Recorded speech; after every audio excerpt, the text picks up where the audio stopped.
148 plus student-led startups, 11 exited startups, 12 cash flow positive startups. KL deemed to be university.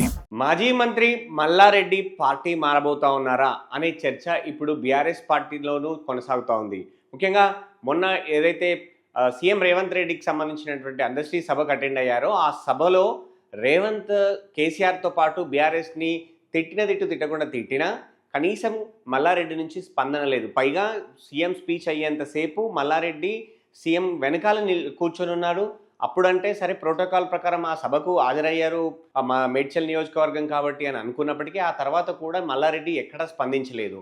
కనీసం ట్విట్టర్లోనో లేదంటే social media అకౌంట్స్లోనో కూడా ఎక్కడా ఖండించినటువంటి పరిస్థితి. ఎందుకు అంటే ఆ రోజు గజ్వేల్లోనే సమాధి చేస్తానంటూ మాజీ సీఎం కేసీఆర్పై రేవంత్ చేసినటువంటి వ్యాఖ్యలు బీఆర్ఎస్ పార్టీలో చాలా అంటే బీఆర్ఎస్ పార్టీ శ్రేణులన్నీ కూడా చాలా ఘాటుగా స్పందించాయి. కానీ స్వయంగా మల్లారెడ్డి అక్కడే ఉండి అదే పార్టీకి చెందినటువంటి లీడర్ అయినప్పటికీ ఆయన ఖండించకపోవడము, కనీసం స్పందించకపోవడం, కనీసం నెక్స్ట్ డే కూడా దానికి సంబంధించినటువంటి ఖండన లేకపోవడం అనేది ఇప్పుడు బీఆర్ఎస్ పార్టీ శ్రేణులు జీర్ణించుకోలేకపోతున్నాయని చెప్పుకోవచ్చు. పైగా ఇక్కడ గమనించాలి, మల్లారెడ్డి ఆ మీటింగ్కి అటెండ్ కావడం కాదు, సీఎం వచ్చే టైంలో ఎవరైతే కొంతమంది నాయకులు కావచ్చు, అధికారులు కావచ్చు ముందుకెళ్ళి వెల్కమ్ చెప్తారు స్టేజ్ పైకి రాకముందే, అక్కడికి వెళ్ళి బొకే ఇచ్చి మరీ వెల్కమ్ చెప్పిన వారిలో మల్లారెడ్డి కూడా ఉన్నారు. సో సీఎం రేవంత్కు మల్లారెడ్డి దగ్గరయ్యారా అనేటువంటి చర్చలు అయితే జోరుగా సాగుతున్నాయని చెప్పుకోవచ్చు. నిజానికి కాంగ్రెస్ పార్టీ అధికారంలోకి రాగానే మల్లారెడ్డికి విద్యా సంస్థలకు సంబంధించినటువంటి భవనాల మీద కావచ్చు, ఆయన ఆక్రమించారు కొన్ని భూములు,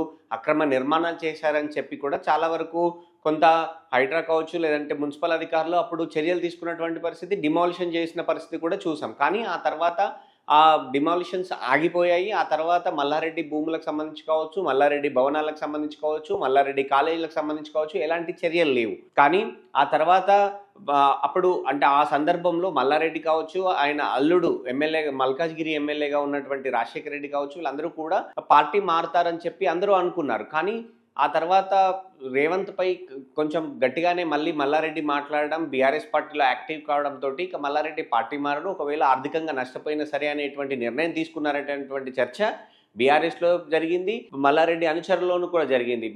మా సార్ ఇంకా పోరు, ఎక్కడికి వెళ్ళరు, బీఆర్ఎస్ పార్టీలోనే ఉంటారు అని చెప్పి మల్లారెడ్డి అనుచరులు చాలా ధైర్యంగా చెప్పారు. కానీ ఆ తర్వాతే ఈ మధ్య అంటే 2-3 నెలలుగా పరిణామాలు వేగంగా మారుతూ ఉన్నాయి. ఢిల్లీకి వెళ్ళారు మల్లారెడ్డి కుటుంబ సభ్యులు, ప్రధానమంత్రితో భేటీ అయ్యారు, కీలకమైనటువంటి బీజేపీ నేతలతో భేటీ అయ్యారు. సో ఆ భేటీ సందర్భంగా వాళ్ళు ఎందుకంటే బీజేపీ చాలా క్లీన్గా ఒక రాబోయే గ్రేటర్ హైదరాబాద్ ఎన్నికలకు సంబంధించినటువంటి ఒక పక్కా ప్రణాళికతో ముందుకు వెళ్తున్నట్టుగా కనపడుతోంది. ఎందుకు అంటే ఇటీవల మనం చూసాము, ఎన్నికలు రాబోతున్న సమయంలో బండి సంజయ్ వర్సెస్ ఈటల రాజేందర్ వ్యవహారం బీజేపీలో తీవ్రంగా చర్చనీయాంశంగా ఉంది, ఇబ్బందికరంగా మారిన నేపథ్యంలో వారిద్దరిని కూర్చోబెట్టి మాట్లాడి సాల్వ్ చేశారు. సో ఆ తర్వాత కూడా అంతర్గతంగా పార్టీ వ్యవహారాలపై స్పీడప్ పెంచడం కావచ్చు, ప్రణాళికాబద్ధంగా ఈసారి ఎలాగైనా సరే గ్రేటర్ పీఠాలు కొట్టాలన్నటువంటి ఉద్దేశంతో బీజేపీ సాగుతున్న సందర్భంలో మల్లారెడ్డి లాంటి ఒక ఆర్థికంగా కావచ్చు లేకపోతే రాజకీయంగా బలమైన నాయకుడు రావాలని చెప్పి బీజేపీ కోరుకోవడంలో తప్పులేదు. పైగా ఈయన కలిసి రావడం తర్వాత కాంగ్రెస్తో రేవంత్తో కొన్ని అభిప్రాయ భేదాలు ఉన్న నేపథ్యంలో ఇటు బీజేపీ వైపు వెళ్తాడేమో మల్లారెడ్డి ఆయన కుటుంబం అని అనుకున్నారు. పైగా మల్లారెడ్డికి కోడలు స్వయంగా వెళ్ళి బీజేపీ ఆఫీస్కి వెళ్ళి మరి అక్కడ లీడర్లను కలిసి వచ్చింది. పేరుకు వేరే కారణాలు చెప్పినప్పటికీ ఖచ్చితంగా రాజకీయ కారణం లేకుండా మాత్రం ఉండదు.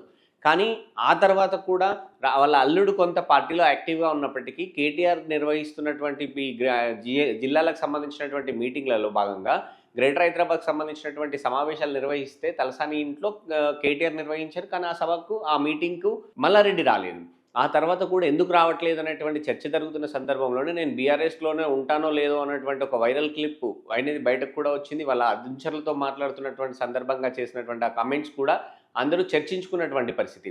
కానీ ఇమ్మీడియట్గా ఆ తర్వాత రేవంత్ సభకు వెళ్ళడం, రేవంత్కు బొకే ఇచ్చి మరి వెల్కమ్ చెప్పడం, ఆ తర్వాత రేవంత్ వ్యాఖ్యలను ఖండించకపోవడం, ఇవన్నీ చూస్తూ ఉంటే బీఆర్ఎస్ శ్రేణులు కూడా ఖచ్చితంగా ఇంకా మల్లారెడ్డి పార్టీలో ఉండరు అని డిసైడ్ అయిపోయారు. కానీ ఇక్కడ కేటీఆర్ కానీ లేదంటే పార్టీ అధిష్టానం కానీ లేదంటే క్రమశిక్షణ ఏదైతే కమిటీ ఉంటుందో అది ఎవరు కూడా స్పందించకపోవడం అయితే నిజంగా అందరినీ ఆశ్చర్యానికి గురి చేస్తుంది. ఎందుకు ఒక అంటే ఒక సామాజిక వర్గమైనటువంటి జనరల్‌గా అయితే ఒక లీడర్ బయటకు వెళ్తున్నారు అనేటువంటి అనుమానం వచ్చినా, లేదు అంటే ఖచ్చితంగా ఇన్ఫర్మేషన్ ఉంటే మాత్రం ఖచ్చితంగా వేటు వేయడానికే పార్టీ మొగ్గు చూపుతుంది. ఒకవేళ అలా చేయకపోయినా పార్టీకి సంబంధించినటువంటి అక్కడ ఎవరైతే ఆ నియోజకవర్గానికి సంబంధించినటువంటి లీడర్‌లను పిలుచుకొని ఆ పార్టీ మారబోతా ఉన్నారు. మీరు అధైర్యపడకండని పార్టీ శ్రేణుల్ని ధైర్యం చెప్పి మేమున్నామని భరోసా ఇస్తారు. కానీ ఇక్కడ మల్లారెడ్డి విషయంలో పార్టీ శ్రేణుల్ని పిలుచుకొని మాట్లాడట్లేదు. అలాగని ఓపెన్‌గా మల్లారెడ్డికి నోటీసులు పంపడమో, లేకపోతే బహిష్కరణ వేటు వేయడమో అలా ఏమీ జరగట్లేదు అంటే ఎందుకు బీఆర్ఎస్ పార్టీ మౌనంగా ఉంటుంది? ఎందుకు కేటీఆర్ మౌనంగా ఉంటున్నారు?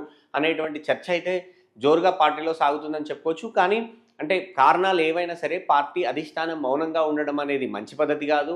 ఎందుకు అంటే లీడర్లు వెళ్తున్నటువంటి సందర్భంలో పార్టీ నిర్ణయము, పార్టీ అధినాయకత్వం నిర్ణయం దూకుడుగా ఉంటేనే ఇతర లీడర్లు వెళ్తారో వాటికి అడ్డుకట్ట వేసేలాగా ఉంటుంది. కానీ ఇలా చూసి చూడనట్టుగా వదిలేస్తే ఇంకొంతమంది లీడర్లు బయటికి వెళ్ళడానికి అవకాశం ఉంటుంది. పైగా అధికారంలో ఉన్నటువంటి పార్టీలు నేతల్ని సెలెక్టివ్‌గా తమ వైపు తిప్పుకునేందుకు ప్రయత్నం చేస్తూనే ఉంటారు. కానీ ఈటి సమయంలో బీఆర్ఎస్ పార్టీ మల్లారెడ్డికి షోకాస్ నోటీసులు ఇవ్వడమో, లేదంటే పిలిచి మాట్లాడడమో, లేదంటే ఒకవేళ ఇంకా నిర్ణయం తీసుకోలేని సమయంలో ఉంటే స్వయంగా కేటీఆర్ ఎళ్లి మాట్లాడితే తప్పేంది?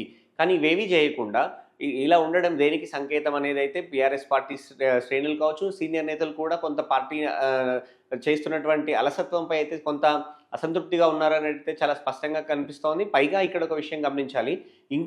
అంటే వేరే వర్గానికి చెందినటువంటి లీడరో, లేదంటే ఆర్థికంగా వెనుకబడి ఉన్నటువంటి లీడర్లు ఎవరైనా ఇలా వ్యవహరిస్తే పార్టీ అధిష్టానం ఊరుకునేదా? ఖచ్చితంగా ఏదో ఒకటువంటి కఠిన నిర్ణయం తీసుకునేది. కానీ మల్లారెడ్డి విషయంలో ఎందుకు ఇంత ఉదాసీనంగా వ్యవహరిస్తున్నారు?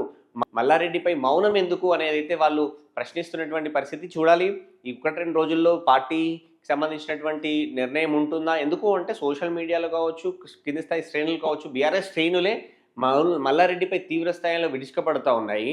అలాంటి నిర్ణయాలకు ఆర్ఎస్ ప్రవీణ్ కుమార్ లాంటి పార్టీ ప్రధాన కార్యదర్శి హోదాలో ఉన్నటువంటి లీడర్లు కూడా అవును అనేటువంటి అర్థం వచ్చేలాగా కామెంట్ చేస్తూ ఉన్నారు. సో ఇప్పుడు పార్టీ ఏం చేస్తుంది? కేసీఆర్ ఏం నిర్ణయం తీసుకుంటారు? కేటీఆర్ ఎలా నిర్ణయం తీసుకుంటారు అనేది అయితే ఆసక్తికరంగా మారిందని చెప్పుకోవచ్చు. కానీ ఇప్పుడు నిర్ణయం తీసుకోకపోయినా, చూసి చూడనట్లు వ్యవహరించిన ఇతర అంటే పార్టీ నుంచి వలసలు అయితే ఇంకా పెంచే ప్రమాదమే ఉంటుందనేది అయితే పార్టీ నేతలు అభిప్రాయపడుతున్నారు.